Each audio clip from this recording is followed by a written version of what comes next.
সুপ্রভাত বন্ধুরা, সকলে কেমন আছো? আশা করি সকলে খুব ভালো আছো। আমিও খুব ভালো আছি। তো আমি তো চলে এসেছি বাপের বাড়ি কালী পুজোর উপলক্ষে। তো এই যে সকালবেলা আমাদের এখানে কার্তিক মাসে প্রভাতী যায়, মানে কীর্তন করে গোটা গ্রামটা ঘোরে। তো এই যে তারপর আজকে আমি অনেকটা সকাল সকাল উঠেছি, কারণ বাড়িতে থাকলে এত তাড়াতাড়ি উঠি না। তারপর উঠে করে ব্রাশ টাশ করে চা খেয়ে তারপর আমি এখন তার অনেকটা সময় পেরিয়ে গেছে। এখন বসে বসে কালকে রাত্রে বাড়িতে রুটি করেছিলাম, মানে কালকে এসেছিলাম, কালকে নয় পরশু দিনের রুটি করেছিলাম। সেটা আটা কিছুটা আটা মানে একটু একটু দেখছি পড়াতে লেগে আছে, সেগুলো মানে কালকে পরিষ্কার করার সময় পাইনি। যেহেতু কালকে আসা হয়েছে, সারাদিন তো গাড়ি জার্নিংয়ে কেটে গেছে, তো সেই জন্য দেখলাম তো একটু পরিষ্কার করে নিলাম। তারপরে মুড়ি টুড়ি খেয়ে এদিকে আমার মাম্মাম সব যত বাজিগুলো বোম ফটকা বাজি যে যা মানে যে যেটা বলো আর কি, তো সেইগুলো সব রোদে দিচ্ছে মাম্মাম এখন। আর ও এসে থেকে এগুলো নিয়ে বসে আছে। যদি ওর মামা নিয়ে নেয়, ও সবসময় ভাবে ওর মামা ওর মতো ছোট। সেই জন্য ওর মামার ভয়ে ও এগুলো নিয়ে বসে আছে। সারাদিন যতক্ষণ রোদে হয়েছে ও রোদে বসে আছে, ঘেমে যাচ্ছে তাও শোনা উঠবে না এত ওখান থেকে। আর যদি কেউ নিয়ে নেয়, যদি চুরি হয়ে যায় সে ভয়ে, ছোট বাচ্চা মানুষ তো ওরা তো আর বোঝে না। আর এই ছোট যে মুড়ি মুড়ি বোম নাকি এগুলো সারাদিন তো কত যে ফোটাচ্ছে তার তো কোনো ঠিক ঠিকানা নেই। সে দুর্গাপূজার থেকে আরম্ভ হয়েছে। তো চলো আজকের ব্লগটা তোমরা দেখতে থাকো। আর এখানে হয়তো অনেকে বলতে পারবে যে তুমি এখানে এসেও কেন কাজ করো বা কিছু, মানে কি বলতো, মাম্মাম এখানে এসে ওর দিদুনের কাছে থাকতে বেশি পছন্দ করে। সেই জন্য মা যদি ওকে ধরে তো তখন তো কাজগুলো আমার করতে হয়। ও মার কাছেও খাবে, স্নান করবে, সেই জন্যে আমার কাজগুলো করতে হয়। আর যে সব কাজ করি না, রান্না বান্না নয়, ওই টুকটাক কাজগুলো করি। ওই দিয়ে কালকে যে জামা আমার জামা সোনার জামা যেগুলো পরে এসেছিলাম সেগুলো তো ঘামে গন্ধ হয়ে গেছে, সেগুলো একটু সার্ফ জল দিয়ে ধুয়ে দিলাম। আর এগুলো কালকে আসার সময় নিয়ে এসেছিলাম পাঁপড়গুলো, সেগুলো একটু রোদে দিয়ে দিচ্ছি। এগুলো না রোদে দিলে ভালো ফোলে আর খেতেও ভালো লাগে। তারপরে এই যে বাবা কালকে বাজার থেকে এগুলো সব নিয়ে এসেছিলাম, মানে বাঁকুড়ার থেকে এগুলো সব বাজার করে নিয়ে এসেছিলো বাবা। মুসুর কলাই, কাবলি ছড়া সব নিয়ে এসেছিলো।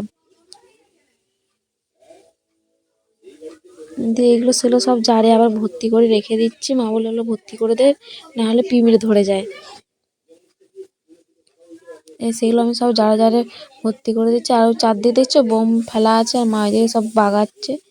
আর এই তারপরে চালটা ছিল, চালটা মা বললো এটা ঢালতে হবে না, এটা প্যাকেটটা মতো রেখে দে, তো কাল পাত পরশুই তখন আবার হবে, এটা সমেতে রেখে দে।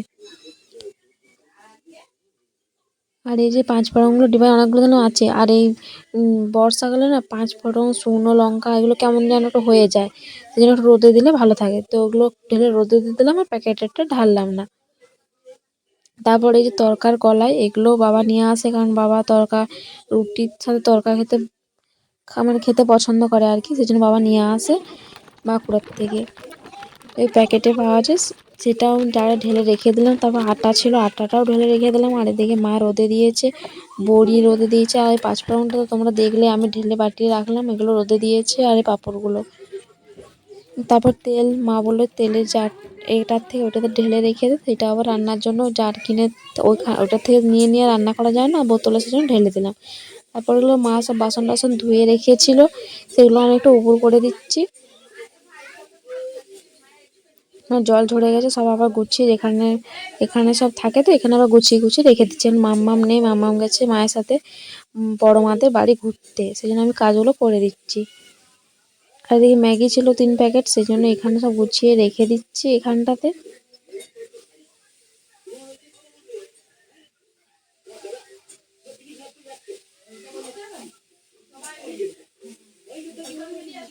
তারপরে যে অনেকটা বেলা হয়ে গেছে, তাড়াতাড়ি করে সবজিটা কেটে নিচ্ছি। মাম্মাম আরও আমাকে বলে কিনা যে মা তুমি রান্না করো, আমি আমার সাথে আমার মানে আমার মা দিদিমা নুনি আমার সাথে খেলুক, আর আমার সাথে আমার দিদু খেলুক, আর তুমি রান্না করো।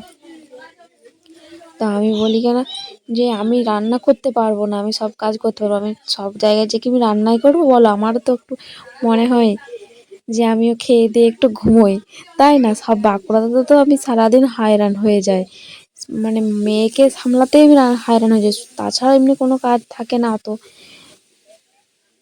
একটা একটু রুম, কি অত কাজ থাকবে, ধোয়া মোছা কি আর থাকবে। তারপরে এই যে মায়ের স্নান টান করে এখানে পুজো দেওয়া হয়ে গেছে। তারপর আমিও স্নান, তারপর অনেকটা সময় একটু শুয়েছিলাম, মানে কালকের ভিডিওটা এডিট করলাম আর করলাম। আর এখানে না নেট চলছে না কেন জানি না, এবার এসে দেখছি নেট ঠিকঠাক চলছে না। আর নেট না চলে তো অসুবিধা, একটা ভিডিও আপলোড হতে অনেক সময় লাগছে।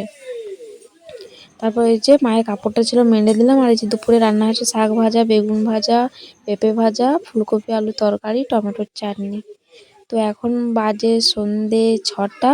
তো এই যে বাবার সাথে সনা এখন এই লাইটগুলো টাঙাচ্ছে।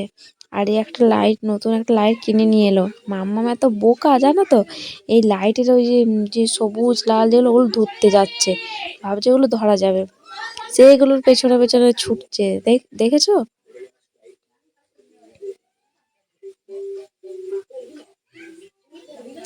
ও তো অস্থির, সেই বড় তুবড়িগুলো ফাটাবে বলে সে সকাল থেকে বলছে এগুলো ফাটাও।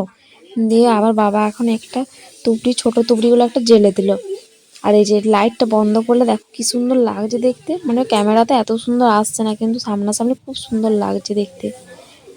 তো চলো, সকলকে জানাই শুভ দীপাবলি। ভিডিওটা এ পর্যন্তই, দেখা হচ্ছে কালকে। টাটা।